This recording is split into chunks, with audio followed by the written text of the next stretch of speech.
So hi loves, this is going to be my labor and C-section vlog. So if you would like to see this, go ahead and stay tuned and go ahead and subscribe. So let's get right into it. But it was May 19th, the nighttime, and I was just laying in bed as usual. I had ate dinner and I had laid down, trying to relax. Because we all know when we're pregnant, the easier or the faster you can get down to bed so you can relax and actually get some sleep, the better it is. So I had already just laid down for bed. So when I had laid down for bed, I had felt this was different than the Braxton Hicks I had already been having throughout my pregnancy. This was different. They just felt different. It was a lot more pressure. It just felt different. And so I had went in my mom's room to tell her about the pressure that I had been feeling, and she was just telling me, relax. Those are definitely contractions. You're already a couple of days away from being full term. So I wouldn't be surprised if you started having those type of contractions now. So I had went back in my room. I was trying to relax, but I just couldn't deny the feeling. So I tried to sleep through it. I was trying so hard to sleep through it through the night, but I really could not because the pressure was honestly killing me. It felt like someone had a bowling ball on my pelvic area. And so I tried. I honestly didn't even sleep. I probably got about 1 hour of sleep and that was it. And when I had woke up that morning, it had already passed. I wasn't feeling anything. But I think right when I had woke up that morning, it was about 8 o'clock. I was just feeling really, really weird. And so I had went into my mom's room to tell her what I was feeling. I was just like, Mom, it doesn't feel right. I'm telling you, this does not feel right. So she was just like, so do you want to go ahead and head to the hospital? I was just like, I think I do. And so when I had went back in my room after I had used the bathroom, because that's what I had got up for, I went back into my room and I had actually felt around. I was trying to get back in the bed and I had felt around. And one of my covers that I had pushed to the side during the night was soaking wet. And I didn't think anything of it because my belly was covering that area. And I know you're probably thinking like, well, Essence, how could you not feel yourself peeing? You don't feel a lot of things when you're pregnant down there, trust me. But I was feeling around and the cover was soaked. It was soaked. And so automatically my heart just dropped and I had called my mom in there and I was just like, Mom, feel this, I think my water broke. And so she came in there, she felt around, she was just like, yep, that's it. And so from there, she had called my sister. She said, all right, we need to get her car seat in the car. Everybody was running around. Everybody was going crazy because it's just like, oh my gosh, her water broke. Actually did the test to see if my water had broke, and they did the strip test. I think if it was a yellow strip and if it turned completely blue, then that means that's amniotic fluid. It's that time. And so I did the strip test and it turns out that my water did break. So they went ahead and started to check me into the room. After that, we got a different nurse and she was a bit, I believe from the beginning, I don't think she wanted to be there because I had already been there a couple of times, but I'm going to be safe. I'm going to be safe than sorry. You know what I mean? I'm pregnant. I'm not going to just risk it if I feel anything. I'm going to check every time. And to any pregnant woman out there, don't ever be afraid to go check and see what's wrong because you never know. That's just one of the things. I wasn't ashamed to go as many times as I did. So that's what I did. And by the way, I only went 2 times, which is not that irregular. And so let me get back on the story. So the nurse that had came in, that was actually gonna be assisting me while I was in my actual room, not the labor, the room that I would be having him in. So she checked us in from the get-go. She was really rude. She seemed like she didn't want to be there. She didn't have an interest in anything that had to do with us. She was just really passive. Like, I can't explain it. Not gonna mention the hospital or any names, but just putting it out there. So when we got into the room, I was relaxing, and then I started my experience with contractions were really, really irregular. I don't know how many pregnant women out there had really irregular contractions to the point where they couldn't really tell or keep track of it, but that's how mine were. You could comment below if yours were irregular too. So they started to be 10 or 20 minutes apart, and so they was just like, okay, so we need to they're speeding up, we're tracking them, so I think it's about that time. And they checked me, and I was only 4 centimeters dilated. So obviously they was just like, well, it's gonna be a long time. You're pretty much not gonna have this baby until the nighttime. And so we just waited it out. The contractions weren't that big and heavy at that point. They were kind of, mediocre, just like so we had waited it out. All my family started to arrive. Darius's family started to arrive. We were all there. We were all patiently waiting. Everybody going in and out of the delivery room. Well, people can come in and out of the room, but not during the delivery process. They only allow 4 people in there.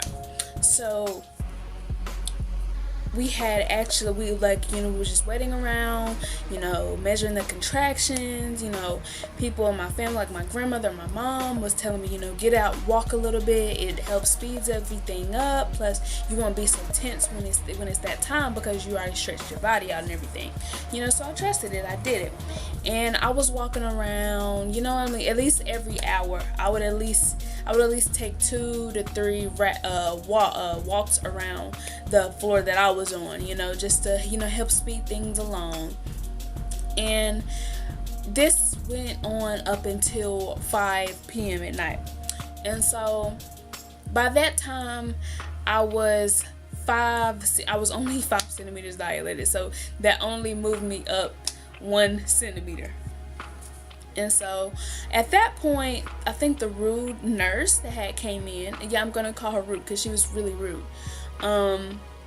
She had came in, and she was the one who told me I was only 5 centimeters, and she said, well, if it doesn't start speeding up, I think we're going to have to discharge you.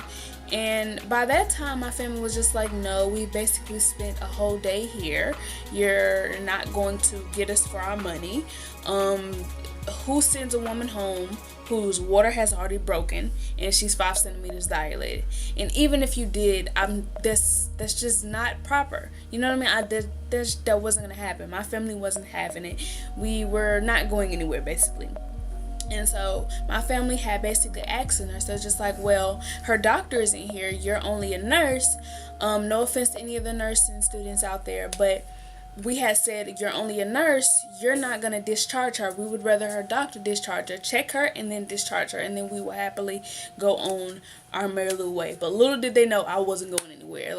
They would have had to drag me out of there, which they pretty much would not have. But anyways, okay, so we had waited a little bit longer, and we were walking in between the time when the nurse was supposed to call the doctor to, be on his way so he could properly discharge me. But by the time he got there, when he had got there, he ran some tests, he checked me out. He was basically like, I don't know who's been checking you out or anything, but your water is definitely broken. And I would give you about 7 centimeters dilated. And we was just like, by that point, we already knew we were staying. We was just waiting on someone of some authority, to come in and tell us. We were pretty much done with that nurse by that point. So I was 7 centimeters dilated. Obviously, I wasn't walking at this point. I was sitting my little butt down because some contractions were hitting me. I was breathing through them. I was just trying to get through them. I was breathing. Everybody in the room was helping me and encouraging me, telling me to drink water, all of it.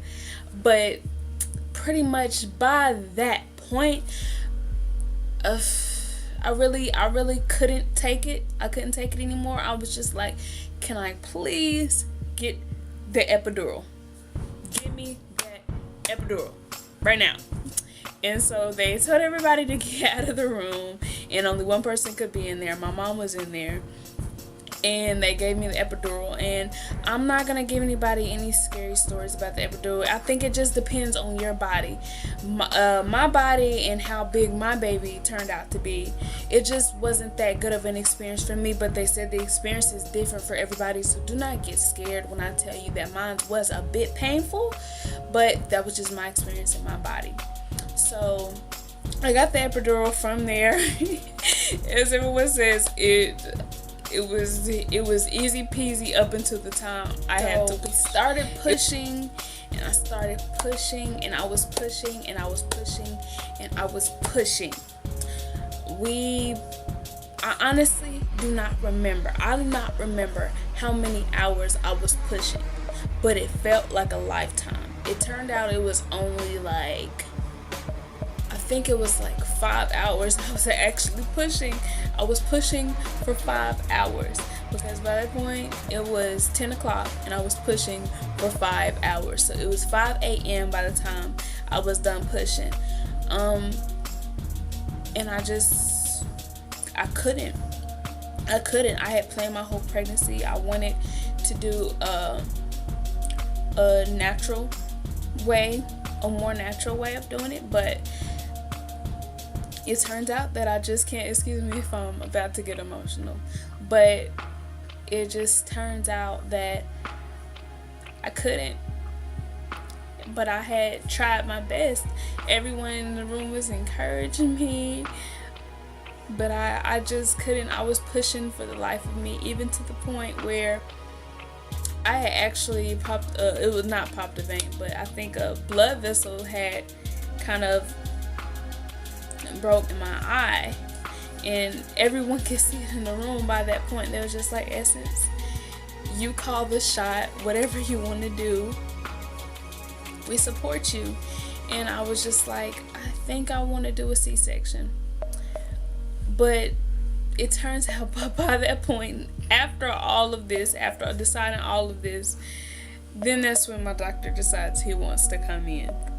And he came in, he checked me, he said, you're definitely 10 centimeters, which we already confirmed, because I had been feeling the pains of it all. I know we had already been pushing. He came after I had been pushing for 5 hours. He came, and he was just like, it's up to you. And I said, I want to do what's best for him and me at this point, and I just agreed to the C-section. It was a surprise, but I wanted to do what was best for my son. So I did it. And my family could not have been any prouder of me. They was just like, Essence, you tried your hardest. You tried your hardest, but this is what's best. This is what was going to be. And so we did it. And so it was about 5 a.m. in the morning. And they just called all my family back in. It was just like, she's been pushing for 5 hours. So we're going to do a C-section on her. And they asked me who I wanted in the room. I wanted my mom to be able to call the shots.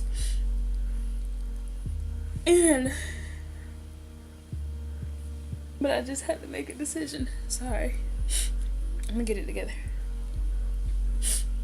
But I just had to make a decision. So I just went through with my mom. And that was it. So while my family was in there, because they could have been in there at that point, it was about 5:30, and they had started to come in and give me the proper medications I needed, or I don't know exactly what they call them, but the proper medications that I needed, or that I would have had to have a C-section. I'll probably have it listed right here or something, what it's called. And I didn't feel anything. Again, I was numb. It was different than the epidural, because with the epidural I could still move my feet. I just didn't feel anything with what they gave me. I couldn't even move anything from the bottom of my bra down. And so they had got me prepped, and we started moving towards the surgery rooms, and it was about 6 o'clock. I think it was about 6 o'clock or 6:30 then. And so they just, they just let me chill out for about 30 minutes. And by 6:30 we were heading down the hallways into the procedure, or what do you call them? Surgery rooms. And by that time it was 7 o'clock. They started, and my baby boy was officially born at 7:58 a.m. in the morning. A whopping 8 pounds, 8 ounces, 22 inches. Lord, I did not know how I had all of that in me. The